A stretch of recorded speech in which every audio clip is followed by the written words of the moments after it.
Nous avons besoin maintenant de fraiser un contour. Pour cela, donc, on va commencer par tracer la trajectoire du contour. Donc là, dans notre exemple, il s'agira de simplement mettre en forme la dimension finie de notre pièce. Donc nous allons commencer par définir un point de départ et renseigner ses coordonnées en X et en Y. Donc on va laisser 0, on retrouve le point ici sur notre vue, puis on va tracer le contour. Donc il s'agit là de faire des lignes droites, et je vais renseigner le point d'arrivée de ma première ligne droite en X et en Y. Donc je vais décider de travailler dans le sens horaire. Je vais donc aller chercher le point d'arrivée qui se situe en X0 et en Y, LA. LA qui est donc la largeur de ma pièce. Et là on retrouve le tracé de ma trajectoire. Je vais maintenant tracer une deuxième droite.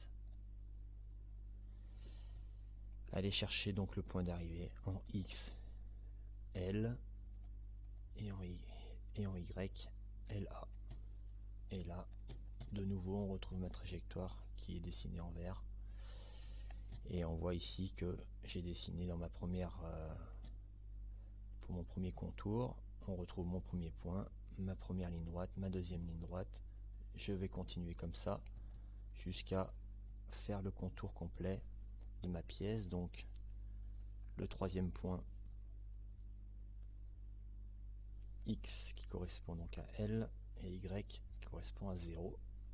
Et enfin je termine pour revenir sur mon point de départ en X, 0, Y, 0. Et là j'ai mon premier contour qui est réalisé. Il s'agit maintenant donc de faire et de dire à la machine qu'il faut faire du fraisage. Je clique donc ici, fraisage vertical, et j'ai cette fenêtre qui s'ouvre où là je vais renseigner mon point de départ en cliquant ici et mon point d'arrivée, et en vert on retrouve ma trajectoire d'usinage. Si on zoome un petit peu, on voit bien que là j'ai ma trajectoire et en vert c'est le passage de la fraise, et on voit bien que du coup le fraisage se trouve du mauvais côté par rapport à la trajectoire. Donc il s'agit maintenant de modifier quelques paramètres, notamment ici je vais dire à ma machine de travailler l'autre côté de ma trajectoire, et voilà, on retrouve bien du côté gauche de la trajectoire ma trace de fraisage. Ici on a le mode d'approche, donc je vais choisir un mode d'approche tangentielle, et pour la sortie même chose, mode de dégagement tangentiel. Ma profondeur en Z, ici on vous retrouve un petit dessin qui permet de voir à quoi correspond ma cote en Z. Je vais lui dire que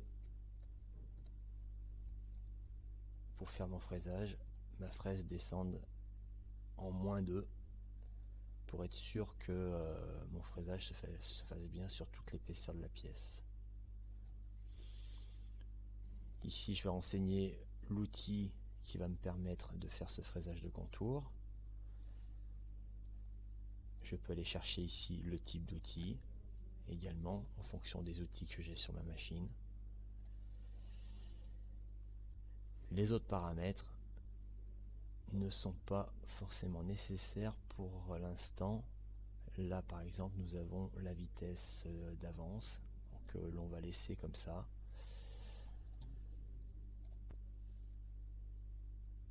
Et voilà, nous avons réalisé le fraisage de contour de ma pièce.